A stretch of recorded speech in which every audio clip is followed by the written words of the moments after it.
Y en este viaje imaginario desde Australia nos vamos a Rusia, Michelle. ¿Qué está pasando por ese continente ruso?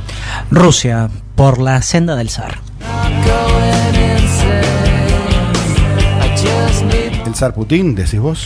Protagonista clave durante 2014, Rusia termina el año en un tour de force y nostalgias de Guerra Fría con los Estados Unidos y la Unión Europea por la cuestión Ucrania. La intervención en respaldo a Yanukovych en la revuelta del Maidán, la anexión manu militari de Crimea y el apoyo de los separatistas de Donetsk y Lugansk tensaron al máximo las relaciones con Occidente y dispararon sanciones económicas y políticas que hieren a San Petersburgo. Como adenda de último momento, hay que asignar también que en el momento en el cual, perdón por la repetición, ustedes me disculparán, en el momento que estábamos confeccionando este pequeño resumen acerca del año ruso, bueno, llegó el último renglón. ¿Cuál es el último renglón? Rusia está hoy en recesión.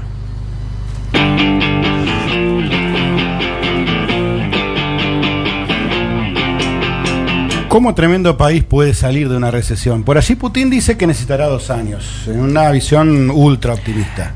Putin necesitará los años que tenga que necesitar. La crisis irá por donde tenga que ir. Evidentemente hay un montón de factores, no solamente también las sanciones económicas que la Unión Europea y los Estados Unidos aplicaron a Rusia por la cuestión Ucrania, que pesan, que duelen. Volvemos a los embargos. Volvemos a los embargos, sino que además también, bueno, un elemento que ya estábamos consignando en el anterior programa de La Música Enferma y que va a ser uno de los ejes claves por donde va a discurrir la vida económica del mundo en el 2015, que es, bueno, la baja histórica de los precios del petróleo y el escenario que se cristaliza a partir de la negativa de la OPEP, a partir de la negativa de los jeques árabes de recortar la producción para empujar al alza los precios, junto con también la inundación de petróleo norteamericano extraído a partir del fracking, que hace que, bueno, Estados Unidos pase a tener una absoluta independencia energética por parte de los países del Golfo. Casi nada. Y recuperar capacidad exportadora también de petróleo. Más allá de ese paréntesis en lo que tiene que ver con la pregunta puntual que vos me hacías, Walter, evidentemente Rusia ha sido, por su peso, por su destino y también por sus decisiones políticas, un protagonista de lujo de 2014, un protagonista clave de este 2014 que lo tuvo al frente de uno de los 3 líos más pesados, más difíciles, más duros de este año, que fue, bueno, que es toda la situación que comienza a partir de el alejamiento de la órbita rusa de Ucrania, la revuelta del Maidán en Año Nuevo de 2014, la toma de Crimea, la anexión de Crimea, que tiene ribetes absolutamente históricos y que le da a la trillada y abundante historia militar un nuevo capítulo.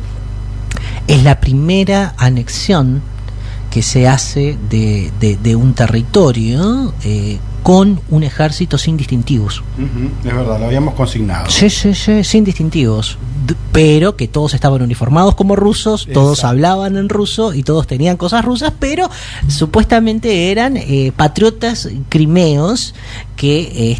Recordemos a la audiencia que Crimea es una península que históricamente tuvo una trascendencia fantástica en el final de la Guerra Mundial, en la Segunda Guerra Mundial. No, y es la clave del Mar Negro, ¿no? Exactamente, es la clave del Mar Negro a través de la flota rusa. De su puerto, de Sebastopol. De Sebastopol, una península que tiene mayoría étnica rusa. Sí, señor.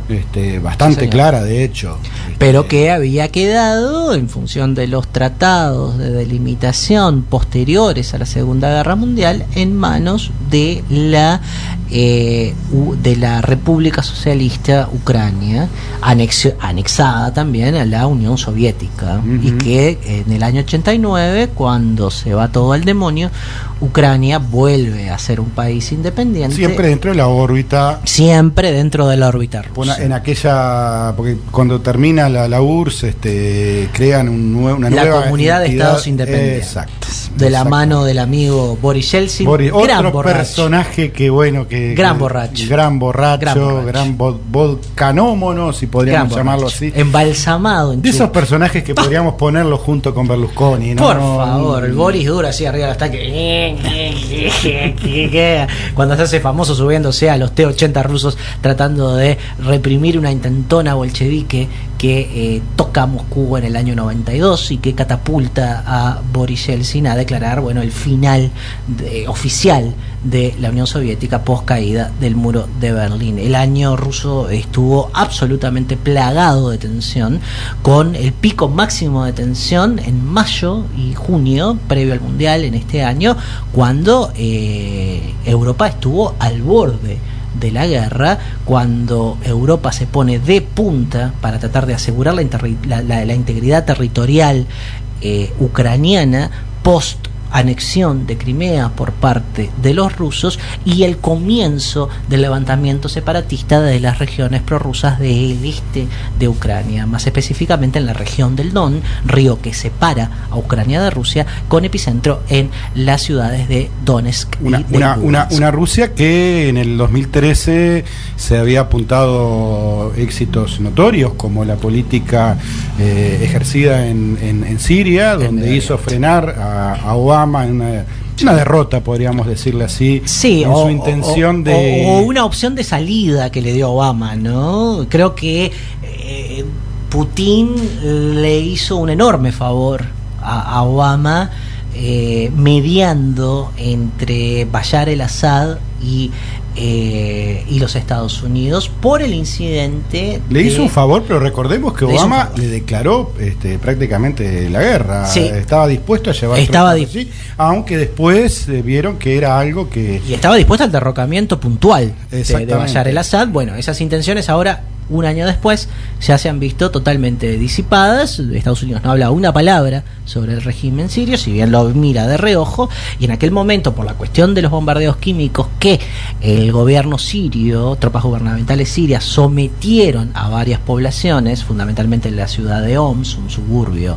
de la ciudad de Alepo, provocaron, bueno, ya un ultimátum específico de Estados Unidos exigiendo el desarme químico de Bashar el-Assad.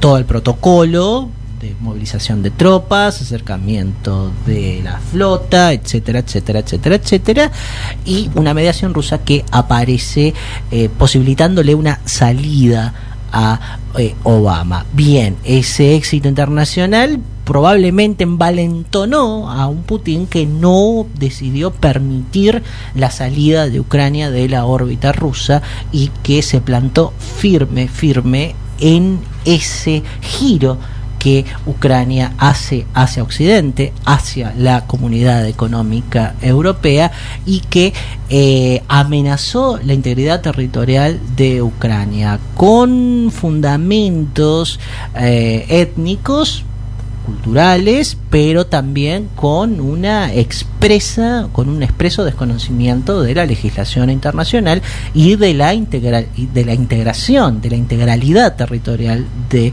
Ucrania post caída del bloque socialista.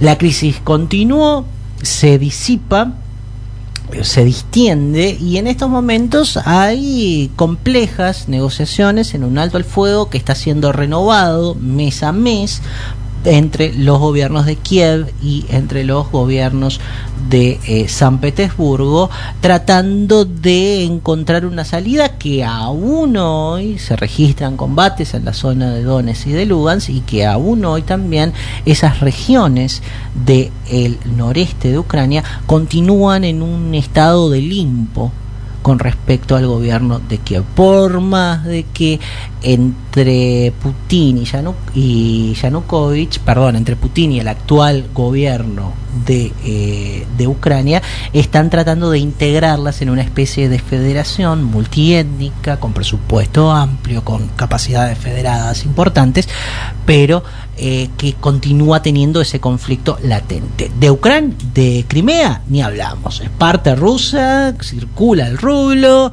todos tienen la jubilación, y el hábitat que hay en Crimea es un hábitat ruso. Te lo atiende Natalia Oreiro de gira por allá por la Siberia. Uno de los conflictos más importantes del año, uno de los momentos de verdadera tensión, con consecuencias que hoy Rusia está pagando y que ha permitido también otras consecuencias dentro de Europa, con la asunción de nuevos liderazgos y con un escenario que, sin mayores grandes cambios, será el escenario que también viviremos en 2015.